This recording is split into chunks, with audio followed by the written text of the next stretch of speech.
Ерте заманда бір патша өмір сүріпті. Патшаның қисапсыз байлығы болса да, үнемі қабығының астынан 1000 бары байқалып тұрады екен. Сөйтсе, әлгі патшаның перзенті болмапты. Патша қапаланып, қайғырып жүргенінде, бір күні жұбайы жыланның тіліне жерік екенін айтыпты. Осы сөзді қаншама рет Құдайдан жалынып сұраса да, ести алмаған ол жүрегі жарыла қуанып, жар салыпты. Егер кімде-кім менің жарлығыма құлақ асып, жарымның жерік асы жыланның тілін әкеліп берсе, соған жалғыз қарындасымды қосып, өзіме күйеу бала етемін.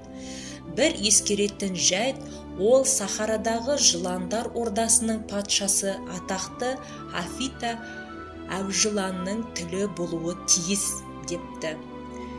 Үмітсіз сайтан демекші, байлық пен аса сұлу патша қарындасын алуға қызыққандар Сахараға жол тартыпты. Олардың ішінде сол шаһарда тұратын бір саудагердің Азу есімді баласы да бар екен. Азу о баста өмірге келгенде жылан терісін жамыла туыпты. Өз терісінің пайдасын көрмекке әрі сынамаққа ол да үмітпен жыландар ордасына аттаныпты. Азу жолда келе жатып, әр жерде шашылған адам сүйектерінен көзі сүріне береді. Бұлар да мен сияқты үміткерлер шығар деп топшылаған, ол өзі тек терісінің арқасында ғана аман есен келе жатқанын түсінеді. Ақырында көп қиындық көріп Сахараға жетеді. Ордаға келген соң ол жыландармен тез араласып кетеді. Бірде жыландар патшасы тағамды өте жақсы даярлай алатын аспазшы керек екенін мәлімдейді. Сынға түскендердің арасында Азу озып шығады. Ол қолынан келген өнерінің барлығын жұмсаған екен. Сөйтіп аз уақыт ішінде Азу Афита әбжыланның жақсы көрер жақынына айналады. Әңгімеге тарта жүріп, жыландар патшасының жаны қолындағы сақинада екенін де біліп алады.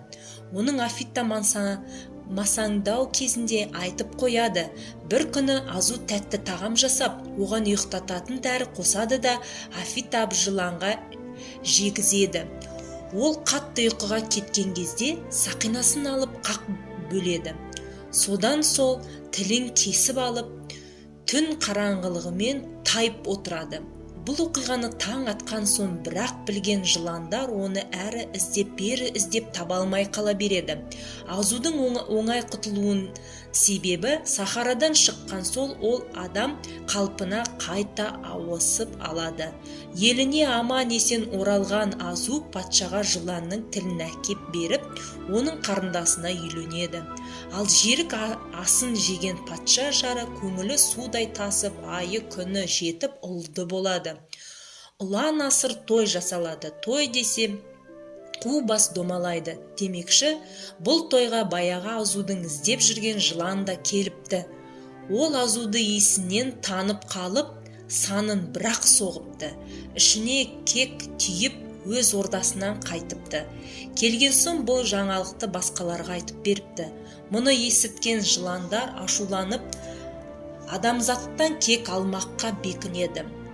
Улы тілі арқылы адам баласына зиян келтіріп, ұрпағын кеселге душар етпек болады. Афита әбжыланның жұбайы Флита әбжылан қатты ызаланып, оны өлтірмекке өзі аттанатынын мәлімдейді. Афита әбжылан дүние салған кезде ол қасында бола алмапты, алысқа қонаққа кеткен екен. Араға біраз уақыт салып, Флита әбжылан патшалыққа келеді. Азуды іздеп жүріп бір үйдің түндігінен сығалап қараса, бесіктегі жас баланы көреді. Бұл жаңа туған нәресте патшаның мұрагері еді. Ол бар ашуын осы баладан алмаққа бекінеді. Үйде жан жоқ кезде пайдаланып түндіктен түседі. Баланың қасына енді жақындай бергенде есіктен бір әйел кіріп келеді. Жылан сасқалақтап қалады. Ал патша жарының абыржығаны сонша тілі күрмеліп, о құдайым, жалғыз сәбиімді ажалға қалай қиям, оны босанарда жыланның тіліне жерік болып едім, енді ажалы да сол жылан тілінен болмақ па? Жоқ, құтқара көр деп жалбарыныпты. Сол сәтте қайдан есінен түскені белгісіз, ошақта тұрған сүтке қарай ұмтылады. Қазандағы сүтті жыланға көрсетіп тұрып, «О, абжылан, менің жалғызыма қиянат жасама, жүрегім сезеді, сен кек алмақшысың. Баламды саған бермеймін, болмаса мені шақ. Мен де анамын, ана сүтінен жаралғанмын. Балам да басқа жануарлар да ана сүтінен жаралған. Сен де біз сияқты ана сүтінен нәр алғансың. Тіршілік иесінің нәрі сүт. Ол қасиетті де қастерлі. Оны жаратқан ием сыйға тартқан. Ақты жерге төкпе деу сондықтан. Ал мен сол сүтті сенің басыңа төгемін. Тек балам үшін, тек жалғызымның өмірі үшін ғана салттан аттаймын. О, абжылан опасыз, сенің уын осы сүт арқылы құдіретіңнен айрылсын. О, жаратушым, тілегімді қабыл ет, деп еңіреп тұрып сүтті жыланға шашып жібереді. Сол сәтте шынында да жылан бар құдіретінен айрылады. Сүттің қасиетті күші оның уы мен айбатын сиқырлап тастайды. Жылан есеңгіреп тұрып есіктен шығып кетеді. Міне осыдан бастап барлық жылан атаулы сүтті көрсе айбатынан айрылады екен. Олар үйге кіргенде басына ақ құйса, сытылып шығып кетеді. Оларға бұл қасиет сонау заманғы өз аналарынан дарыса керек.